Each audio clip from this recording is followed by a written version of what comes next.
Avengers Age of Ultron is officially out now, and if you haven't seen it yet, which I'm assuming you have, this is going to be a spoiler-filled review. Tons and tons of details. I've already done a spoiler-free review. That review is on my channel right now. So if you guys want that version, go check that one out, because this one's going to be filled to the brim with plot details and all kinds of things that you don't need to know yet. You have been warned. Let's continue. As you guys know, I really enjoyed this movie. I had a lot of fun with it. I honestly had a blast with this movie. I didn't like it quite as much as the first one, but that didn't stop me from really liking the movie. I'm gonna buy the Blu-ray on day one. I had a great time with it despite a few flaws. So there isn't really like an Iron Man 3 level of spoiler to talk about with this movie. I just want to talk about some of my favorite scenes, some of my favorite jokes, some of the best action set pieces, and a little bit more about Ultron and Vision, and of course the way the film ends. All of the action in this movie I thought was fantastic. I loved the opening chase through the wintry woods. I loved the scene in which Hulk and Iron Man fight, where he takes Hulk and just plows him down through a building. The character of Vision was one of the things I was most excited to see, because I don't really know that much about him as a character. One of the things I loved about him was that his look was almost entirely practical. Lots of makeup. It was so cool to actually look and see, like, that's a person, right? That is a person. Yeah, that's a person. That's not CGI. And since they had that hilarious scene early on where everyone tries to lift Thor's hammer and he gets that look of fear when Captain kind of budges it for just a second, that helps set up the awesomeness of Vision just going, here's your hammer, let's go. When that happened, I was like, holy shit. Now, one of the biggest things that some people are up in arms about and some people are fine with is the fact that the Hulk and Black Widow are in the middle of a romance during this movie. Now, I can understand why people may be upset. There isn't much basis for that in the comics. There hasn't really been any hints at all of that. At the same time, I'm fine with it, and I'll tell you why. I want Banner to have some happiness in his life. The poor guy turns into a giant green rage monster whenever he gets a little upset. And I like the way some of it was handled. I like how Captain America came in there and was like, hey man, you should go for that. Yeah, don't leave that hanging. Just, you definitely need to go for that. It made for a good and entertaining scene, because that's what makes the Avengers movies so cool, is that you're able to see these characters just interacting. Not necessarily the big action scenes where they're punching stuff, which are a lot of fun,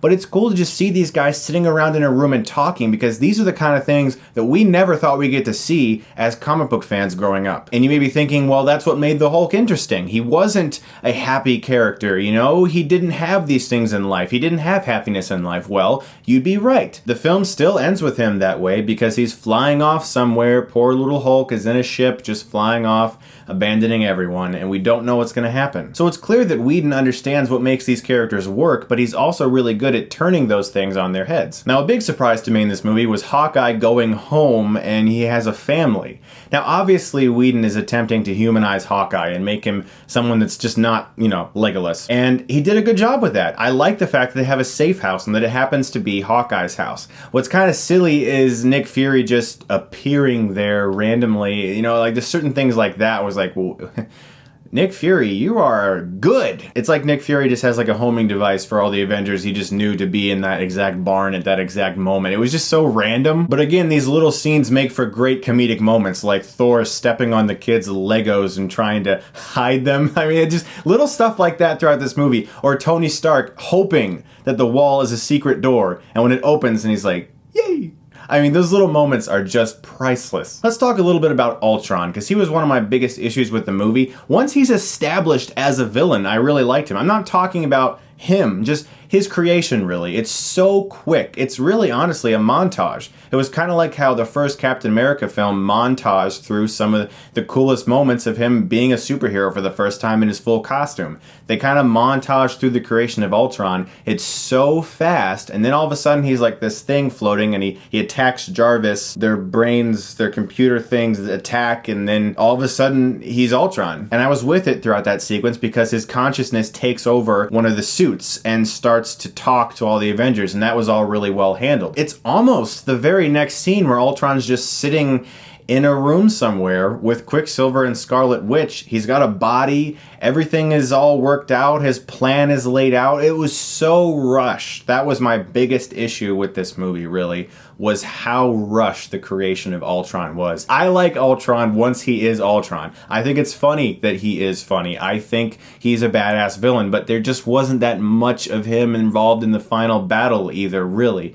He was just kind of flying around and he fought people a few times, but there just wasn't really that much going on with him. I felt like Loki was a much better villain, and in the end, I mean, a lot of people say a movie is only as good as your villain, and if Loki is a better villain, that's just another reason I enjoyed the first film more. I think they picked the perfect character to kill off in Quicksilver. Fox's interpretation of Quicksilver in X-Men Days of Future Past was perfect. This Quicksilver was not as good of a character in my opinion. He wasn't as interesting, there wasn't that much about him, he really wasn't all that great of a character. Plus there's that rights issue between these two studios which makes that really strange, so I can see how Whedon would sit down and go, you know what, we'll have Quicksilver this one time, but they're not even letting us call him a mutant, he's a miracle or something, so let's just kill him off. Let's just get rid of him. And I think that was the wise idea because I didn't really have that much investment in him as a character. I think his death serving as something that spurs Scarlet Witch on even more after Hawkeye's inspirational speech to her